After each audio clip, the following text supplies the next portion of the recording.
खबर का। मैं हूं शुभ मिश्रा आपके साथ और बुलेटिन की शुरुआत करेंगे अभी की बड़ी खबर के साथ। मनीष कश्यप मामले में बड़ा अपडेट सामने आया है। आज खत्म हो रही है मनीष कश्यप की जुडिशियल कस्टडी। रिमांड की मांग पर फैसला सुनाएगा मदुरई कोर्ट।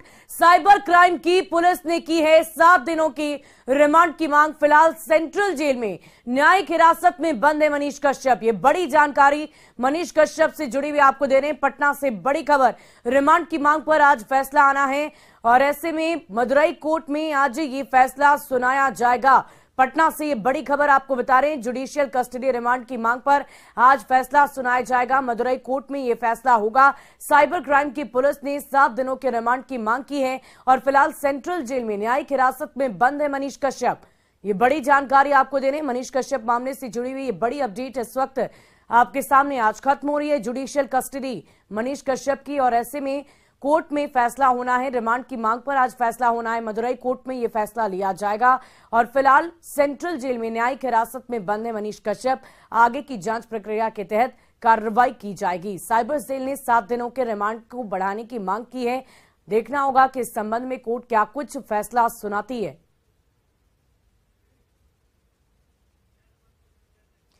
और देखिए पटना से इस पूरी खबर की अधिक जानकारी के साथ हमारे संवाददाता संजय कुमार हमारे साथ फोन लाइन पर हैं। संजय, क्या कुछ अपडेट है इस पूरी खबर से जुड़ी हुई? देखिए सुरभि, तमिलनाडु फर्जी वीडियो मामले में मनीष कश्यप के लिहाज से आज का दिन काफी अहम है। दरअसल 7 दिनों की रिमांड जो साइबर क्राइम की टीम है तमिलनाडु की, उसने इसलिए मांगी है मदुरई पुलिस की साइबर क्राइम की टीम ने कि वो चाहती है कि मनीष कश्यप को लेकर बिहार आए। उसने इसके पीछे आधार भी दिया। उसने कहा कि जो पिछले दिनों रिमांड दी गई थी उसमें काफी अहम जानकारियां इकट्ठी की गई हैं मदुरई पुलिस की तरफ से। मनीष कश्यप से इंट्रोगेशन जब हुआ है, लेकिन अभी भी जो डिजिटल एविडेंस है, जैसे उनका लैपटॉप है, मोबाइल है, गजट, इसके अलावा डिवाइस है, तो सारी चीजें बिहार में है। ऐसे में वो मनीष कश्यप को लेकर बिहार जाना चाहती है और इसलिए 7 दिनों की रिमांड मांगी गई थी। 1 सप्ताह की रिमांड पीछे यही तर्क दिया गया था। हालांकि तब कोर्ट ने उन्हें जुडिशियल कस्टडी पर भेज दिया था और कहा था कि वेडनेसडे यानी बुधवार को इस पूरे मामले में सुनवाई की जाएगी और देखना होगा। सबकी निगाहें कोर्ट के फैसले पर होंगी। अगर आज कोर्ट का फैसला मिल जाता है, 7 दिनों की रिमांड मंजूर हो जाती है पुलिस की, तो निश्चित तौर पर मनीष कश्यप को तब बिहार लाया जाएगा और फिर आगे की जांच की जाएगी। इधर मनीष कश्यप के खिलाफ आर्थिक अपराध इकाई ने भी कल एक FIR लॉन्च किया है जिसमें महात्मा गांधी को अपशब्द कहने का आरोप है और गुजरात के एक सोशल एक्टिविस्ट हैं निशांत वर्मा, उन्होंने आवेदन दिया था और उन्होंने एक पेन ड्राइव उपलब्ध कराया था जिसमें वीडियो में रवि भट्ट और 2 लोग और थे जिन्होंने महात्मा गांधी को अपशब्द कहे थे। तो इस मामले की जांच भी शुरू हो गई है। तो पुलिस आर्थिक अपराध इकाई भी। संजय, ये बताइए कि 7 दिनों के रिमांड को बढ़ाने की बात कही जा रही है साइबर सेल की पुलिस की तरफ से। अगर इस रिमांड को बढ़ाया जाता है तो क्या मनीष वहीं पर रहेंगे, यानी कि मदुरई में ही, तमिलनाडु में ही इस वक्त वो लगातार बने रहेंगे? देखिए, वो तमिलनाडु पुलिस के जुडिक्शन में रहेंगे ये तो तय है, क्योंकि 7 दिनों की रिमांड तमिलनाडु पुलिस ने मांगी है, मदुरई पुलिस ने मांगी है, लेकिन वो वहां प्रेजेंट रहेंगे ये ऐसी बात नहीं है। इसके पीछे तर्क ये दिया गया कि उनको बिहार लाना चाहती है मदुरई साइबर क्राइम की जो पुलिस है, तो ऐसे में उनको बिहार लाया जाएगा, लेकिन वो तमिलनाडु पुलिस के जुडिक्शन में रहेंगे, उनकी हिरासत में रहेंगे और यहाँ कर फिर मदुरई पुलिस जो है वो जांच करेगी कहाँ वीडियो बनाया गया था, जिस स्थान पर बनाया गया था वहां पर क्या उनका लोकेशन मिला, मोबाइल का नहीं मिला, तमाम जो पहलू है उसकी जांच करेगी मदुरई पुलिस। जी संजय, ये बताइए कि आज जो कोर्ट में पेशी होनी है तो क्या वहां पर मनीष कश्यप भी मौजूद रहेंगे और अगर कोर्ट में पेश होंगे तो वो वक्त क्या होगा, किस वक्त कोर्ट की कार्रवाई शुरू हो जाएगी?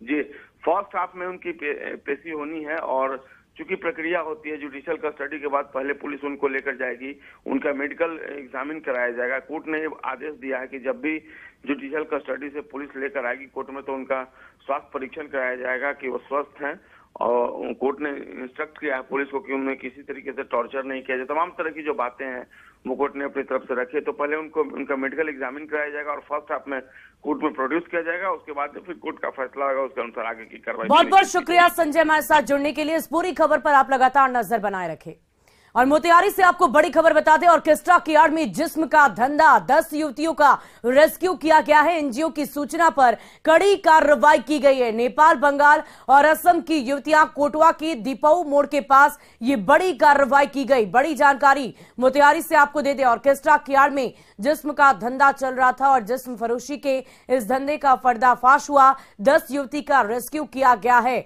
सब अलग अलग क्षेत्रों से आती हैं। नेपाल, बंगाल और असम की युवतियां हैं जिनकी बरामदगी की गई है। कोटवा के दीपऊ मोड़ के पास ये कड़ी कार्रवाई की गई।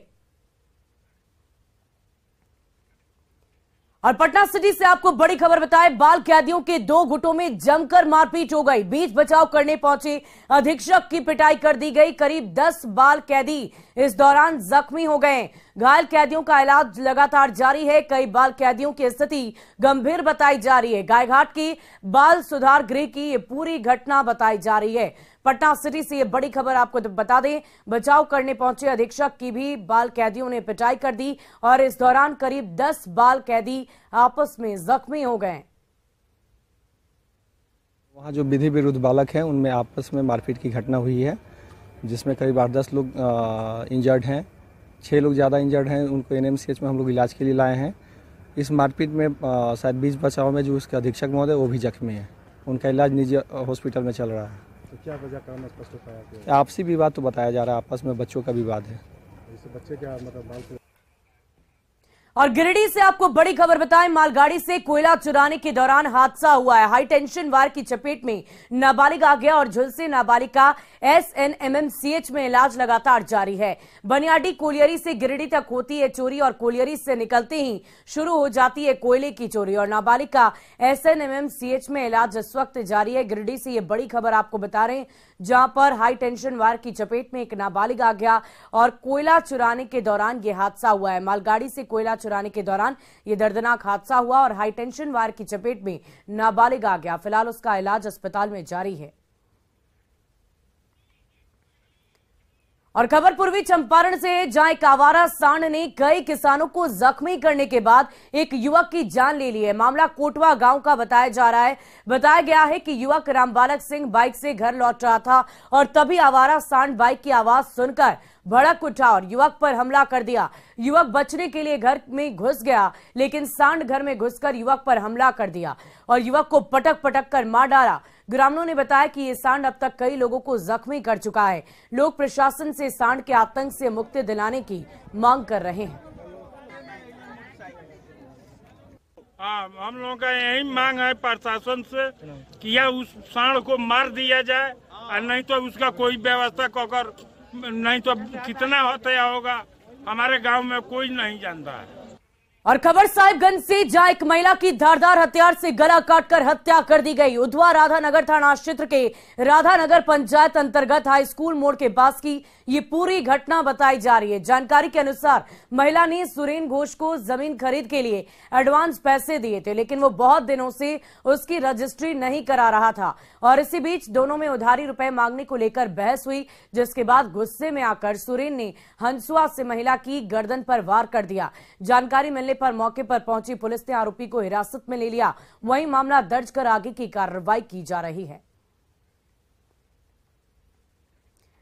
और इसी बीच सीवान से आपको बड़ी खबर बता दी, गेहूं की खेत में आग लग गई है। कई एकड़ की फसल जलकर खाक हो गई। आगलगी के कारणों का पता नहीं चल पाया है। घंटों कड़ी मशक्कत के बाद आग पर काबू पाया गया। दमकल कर्मियों ने आग पर काबू पाया। दरौंदा थाना क्षेत्र की ये पूरी घटना बताई जा रही है। तस्वीरें देखकर आप अंदाजा लगा सकते हैं कि कई एकड़ में लगी फसल का नुकसान हो गया है। आगलगी की घटना क्यों हुई, किस तरीके से वहां पर आग लगी, इसकी सूचना अभी नहीं है, स्पष्टता नहीं है, लेकिन तस्वीरें देखिए, फसलों का काफी नुकसान हो गया है।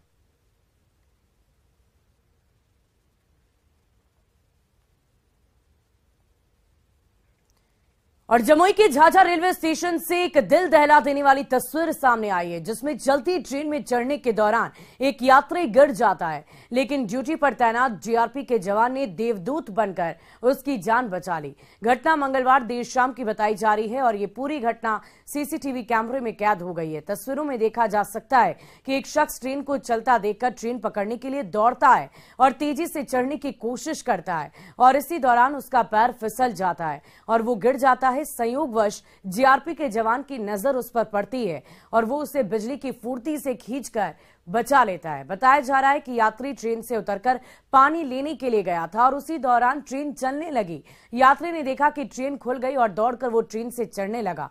इसी दौरान उसका पैर अचानक फिसल गया। और पश्चिमी सिंहभूम के कोल्हान जंगल में भाकपा माओवादियों के प्राण किए हुए प्रेशर आईईडी बम को सुरक्षा बल के जवानों ने बरामद कर लिया है और इससे बड़ा हादसा टल गया। 5 किलो वजनी ये प्रेशर आईईडी बम गोईकेरा के मेराल गढ़ा के पास जमीन के नीचे लगाई गई थी और इसका मकसद था सुरक्षा बलों को निशाना बनाना। पर पश्चिम सिंहभूम पुलिस और सीआरपीएफ ने समय रहते इसे शक्तिशाली बम को बरामद कर उसे नष्ट कर दिया, वरना कोई बड़ा नुकसान हो सकता था। कहा जा रहा है कि कोल्हान के घने जंगल में शीर्ष नक्सली नेता मिसिर बेसरा और अनमोल जैसे माओवादियों का दस्ता अभी भी छिपा हुआ है। इन्हें ढूंढने के लिए पुलिस और सीआरपीएफ की ओर से सर्च ऑपरेशन चलाई जा रही है।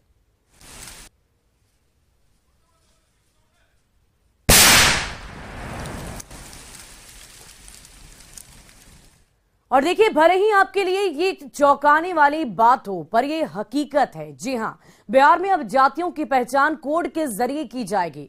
बिहार में जातीय जनगणना जारी है और पहले चरण का गणना खत्म हो चुका है। 15 अप्रैल से दूसरे चरण की गणना की शुरुआत होने वाली है। जाति आधारित जनगणना के दूसरे चरण में जातियों की पहचान दिए गए अलग अलग कोड के जरिए होगी।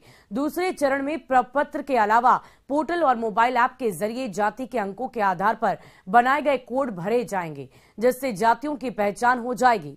15 अप्रैल से होने वाली दूसरे चरण की गणना में 215 और एक अन्य मिलाकर कुल 216 जातियों की आबादी की गिनती होगी। 11 अप्रैल तक अधिकारियों से लेकर गणना कर्मियों तक को प्रशिक्षित किया जाएगा। कोड या अंक का उपयोग भविष्य की योजनाएं तैयार करने के लिए किया जा सकेगा।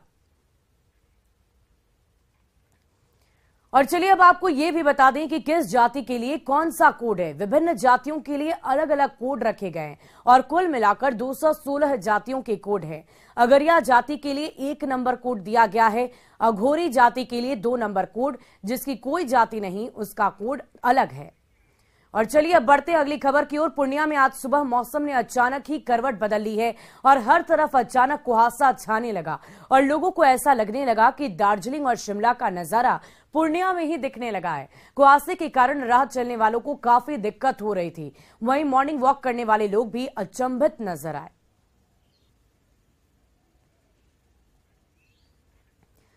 और अगली खबर बोकारो से, जहां बच्चा चोरी की अफवाह में तेलीडीह मोड़ के पास हाई वोल्टेज ड्रामा हुआ, लेकिन जब पुलिस ने मामले की तहकीकात की तो पूरी सच्चाई सामने आ गई। दरअसल एक कार में 2 बच्चों को ले जाते वक्त एक व्यक्ति को बाइक सवार ने देखा था, जिसके बाद उसने गाड़ी रुकवाकर बच्चा चोर बताते हुए पुलिस को इसकी पूरी जानकारी दी। बच्चा चोर पकड़े जाने के अफवाह के बाद मौके पर लोगों की भीड़ एकत्रित हो गई, जिसके बाद मौके पर पहुंची पुलिस बच्चों के साथ युवक को थाने ले आई। पूछताछ में उसने डॉक्टर रवि शेखर का नाम लिया और खुद का परिचय सदर अस्पताल में पोस्टेड डॉक्टर अरुण के रूप में दिया। जांच के दौरान पता चला कि एक बच्चा डॉक्टर अरुण उराव का है, जबकि दूसरा उनका भगिना है। जांच के बाद दोनों बच्चों को घर भेज दिया गया। और इधर कभी नक्सलियों का गढ़ माने जाने वाला पूर्वी सिंहभूम के गुड़ा बांधा प्रखंड का जियान गांव आज नक्सल फोकस एरिया बना हुआ है। यहां कभी 3 राज्य में 45 लाख के इनामी नक्सली कान्हू मुंडा का दबदबा था, लेकिन 15 फरवरी 2017 को कान्हू मुंडा ने अपने 8 साथियों के साथ सरेंडर कर दिया था। उस दौरान विकास के कई वायदे हुए थे, लेकिन आज तक वे वादे बिल्कुल अधूरे हैं। अब एक बार फिर जियान को विकास से जोड़ने की बात कही जा रही है। विधायक रामदास सोरेन ने जियान गांव का दौरा कर विकास योजनाओं की हकीकत जानी, साथ ही पूर्व नक्सली कान्हू मुंडा के परिवार से मिलकर उनकी समस्याओं से भी रूबरू हुए। साथ ही गांव में सड़क, चेक डैम और खराब चापाकल की मरम्मतीकरण का भरोसा दिया। वहीं कान्हू मुंडा के परिजनों ने पूर्व नक्सली की जल्द से जेल से रिहाई की मांग की है। निश्चित रूप से विकास जिस तरह से होना चाहिए उस तरह से अभी तक विकास नहीं हुआ है। आज बहुत सारे डाटा मुझे हम कलेक्ट किए हैं और एक यहाँ पर जो है चेक डैम तो 1 करोड़ 40 लाख का है, जो 1 महीने के अंदर में ही इसका शिलान्यास करेंगे, जिसका दोनों तरफ उसका नाली रहेगा। जो हमारे गांव में विधायक आए तो ये हमारे लिए बहुत खुशी की बात है और हम लोग मांग रखे हैं कि इधर का जो सड़क वड़क नहीं है वो सब दे, तो वही सब लिख रहे हैं, सब अच्छी बात है कि लिख रहे हैं। तो शायद उम्मीद करेंगे कि आ ही जाएगा। पुल जो स्कूल जाने के लिए पुल चाहिए वो भी लिखे हैं डायरी में, तो उम्मीद है कि वो भी देंगे। पापा अभी तो घाघीडीह जेल में है, यही कहेंगे कि जल्द से जल्द रिहा करने की कोशिश। और देश भर में कोरोना के बढ़ते मामलों के बीच स्वास्थ्य विभाग ने एक नया दिशा निर्देश जारी कर दिया है। लोगों को अब अस्पताल में मास्क के बिना प्रवेश नहीं मिलेगी। बढ़ते संक्रमण को देखते हुए एहतियातन ये गाइडलाइन जारी किए गए हैं, लेकिन बेहद ही कम लोग इस नई गाइडलाइन का पालन कर रहे हैं। नवादा सदर अस्पताल में न्यूज 18 की टीम ने जब इसकी पड़ताल की तो लगभग सभी लोग बगैर मास्क के ही नजर आए। अस्पताल में इक्के दुक्के लोगों ने ही मास्क लगा रखा था। नए वेरिएंट को देखते हुए लोगों को सतर्क रहने के लिए कहा गया है, लेकिन लोग अभी भी इसकी देखी कर रहे हैं। और अधिक जानकारी दे रहे हैं हमारे संवाददाता अनिल विशाल। देश में एक बार फिर से कोरोना के नए मामले सामने आने लगे हैं और इसी को देखते हुए स्वास्थ्य विभाग ने एक नई एडवाइजरी जारी की है, जिसमें यह बताया गया है कि लोग जो है अस्पतालों में बिना मास्क के एंट्री नहीं कर सकते हैं। ऐसे में न्यूज़ 18 की टीम जब इसका रियलिटी चेक करने के लिए अस्पताल में पहुंची तो यह देखा गया कि बेहद कम ही लोग, या यूँ कह सकते हैं कि किसी ने भी मास्क नहीं लगाया है। इस वक्त हम तस्वीर आपको दिखा रहे हैं सदर अस्पताल का, जहां आप देख सकते हैं कि इमरजेंसी वार्ड हो या सर्जिकल वार्ड हो या फिर जनरल ओपीडी हो या दवा वितरण केंद्र हो, कहीं भी लोग मास्क नहीं पहने हुए हैं। हालांकि सदर अस्पताल में कोरोना जांच जरूर हो रहा है, रैंडमली कई लोगों के सैंपल भी लिए जा रहे हैं, मगर अभी तक लोगों ने जो एडवाइजरी जारी किया गया है उसके अकॉर्डिंग यहाँ पे लोग फॉलो नहीं कर रहे हैं। यहाँ पे कुछ लोग हैं, हम जानते हैं क्या हो रहा है, ये बताइए। कोरोना टेस्ट हो रहा है। कितना लिया जा रहा है सैंपल? कल 216, आज 145 हुआ है अभी तक। क्या पॉजिटिव केस अभी तक आए हैं? अभी एक भी नहीं आया। लक्षण लोगों को मिल रहा है? नहीं। सैंपलिंग कहाँ हो रहा है? यही हो रहा है। जैसा कि आपने सुना कि हालांकि यहाँ पे पॉजिटिव केस नहीं आया है, मगर लोगों से एहतियातन बरतने के लिए अभी से ही कह दिया गया है, क्योंकि नए वेरिएंट में कई ऐसे केस आए हैं जिसमें कई लक्षण पाए गए हैं और इसी के एहतियातन स्वास्थ्य विभाग ने एक नया एडवाइजरी जारी किया है, मगर उस एडवाइजरी का यहाँ पे पालन होता नहीं दिख रहा है। तो ज़रूरत है लोग पहले से सतर्क रहें और सावधान रहें और उसी से ही बचा जा सकता है। अनिल विशाल, न्यूज़ 18 नवादा।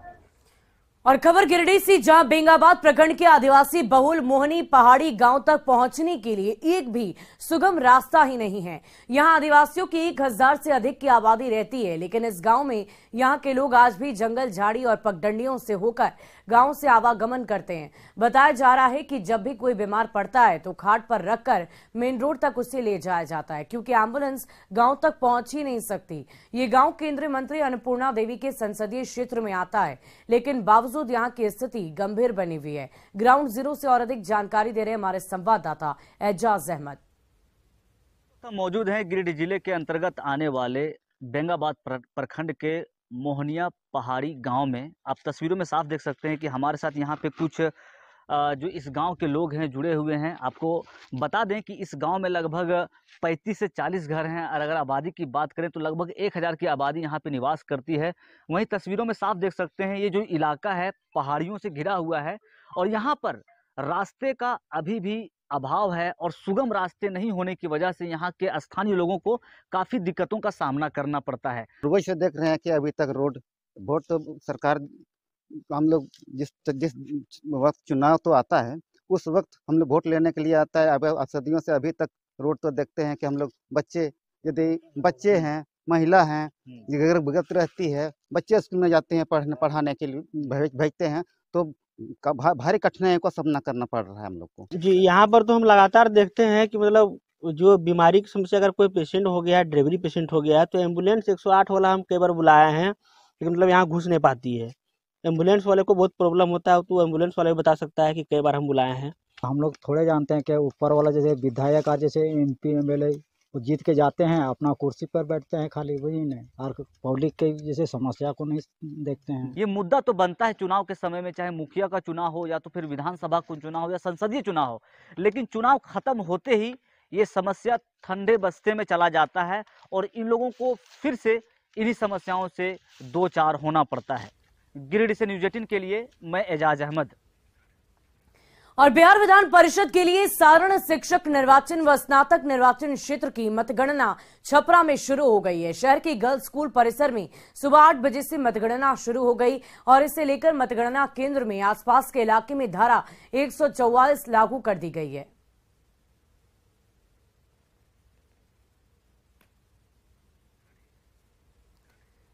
और खबर बोकारो से, जहां कांग्रेस की ओर से निकाले गए मशाल जुलूस में कांग्रेसियों ने सोनिया गांधी हाय हाय के नारे लगाए और इसका वीडियो जैसे ही वायरल हुआ, कांग्रेस की जग हंसाई होने लगी। और दरअसल बोकारो जिला कांग्रेस अध्यक्ष उमेश गुप्ता की अगुवाई में कांग्रेस की ओर से मशाल जुलूस निकाला गया था। तभी कांग्रेसी सोनिया गांधी हाय हाय के नारे लगाने लगी और कांग्रेस जिला अध्यक्ष उमेश गुप्ता भी हाय हाय करते रहे, पर किसी ने भी इस नारेबाजी का विरोध तक नहीं किया और सब एक सुर में सोनिया हाय हाय कहते रहे।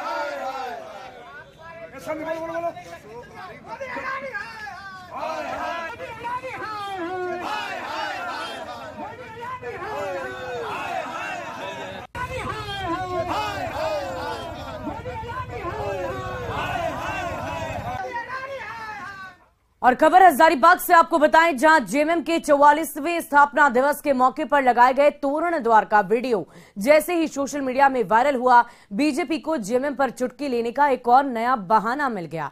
दरअसल इस तोरण द्वार में मुख्यमंत्री हेमंत सोरेन अमर रहे का नारा लिखा हुआ था। बीजेपी मनीष जायसवाल ने ट्विटर पर इस वीडियो को लेकर जोरदार हमला किया है। उन्होंने निशाना साधते हुए कहा कि जेएमएम ने इस तोरण द्वार को बदल दिया। मंत्री चंपई सोरेन ने इस तोरण द्वार को लेकर पार्टी का बचाव किया है।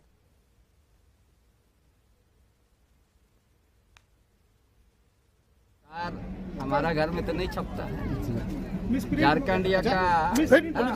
झारखंडियों का घर में नहीं छपता है, ये शहर में छपता है। हो सके छपाने वाला झारखंडी होगा थोड़ा। अमर क्या चीज है, जिंदाबाद क्या चीज, उसको उतना मीनिंग नहीं आता है, छाप दिया, वो बड़ा बात नहीं। बड़ा और रांची सदर अस्पताल को करोड़ों रुपए खर्च करके सुपर स्पेशलिटी अस्पताल तो बना दिया गया, पर सच्चाई क्या है, देखिए न्यूज 18 के इस खास रिपोर्ट में।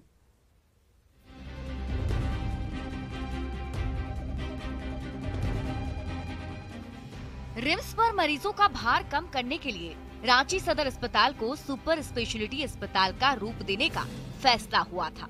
साल 2007 से इसकी प्रक्रिया शुरू हुई, जो 16 साल तक चलती रही। इस दौरान झारखंड हाईकोर्ट तक मामला पहुंचा। तारीख दर तारीख सुनवाई होती रही। जनहित याचिका से शुरू हुआ मामला कोर्ट के कंटेम्प्ट तक जा पहुंचा।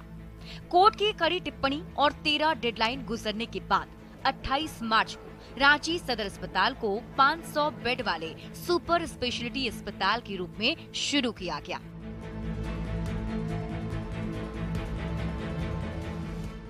पर सच्चाई कुछ और ही है। सदर अस्पताल के प्रवेश द्वार पर ही जहां पर जो अग्निशमन यंत्र लगाया गया है, उसे देखकर, जो तारीख है उसे देखकर आप समझ सकते हैं कि वैलिड अप टू 24 मार्च 2024, यानी जो तारीख पहले लिखी थी वो 2023 साफ नजर आ रही है, लेकिन उसे काट कर उसके ऊपर 24 लिखा गया है और यहाँ पर न्यू इंस्पेक्शन डेट, मतलब कि जो निरीक्षण की जो तारीख है उसे भी बदला गया है। मतलब साफ है कि जो चीज साल 2023 में ही एक्सपायर कर चुकी है, उसे किस तरीके से नया बनाने की कोशिश की गई है, आप देखकर समझ सकते हैं। सिर्फ फायर सिस्टम ही नहीं, सदर अस्पताल में बेड से लेकर अन्य स्वास्थ्य उपकरणों के नाम पर मरीजों से क्रूर मजाक किया गया है। आप देख सकते हैं कि 500 बेड का यहाँ शुभारंभ किया गया है, लेकिन स्थिति यह है कि सदर अस्पताल में एक तरफ जहाँ नीचे मरीजों की भीड़ उमड़ी है, मरीज बेहिसाब यहाँ नीचे पहुंचे हुए हैं, लेकिन जिस बेड को लेकर यह दावा किया जा रहा है कि 500 बेड सुपर स्पेशलिटी शुरू कर दिए गए हैं, उनकी हकीकत हम दिखलाते हैं। हम सदर अस्पताल के सुपर स्पेशलिटी जो बिल्डिंग जिसे कहा जा रहा है, उसके 5वें तल्ले पर हैं, जहां पर तीसरे, चौथे, 5वें तल्ले, कुल 3 तल्लों पर ही 500 बेड है। लेकिन बेड की स्थिति आप देख सकते हैं कि यहाँ पर ये बेड जो है यहाँ और फिलहाल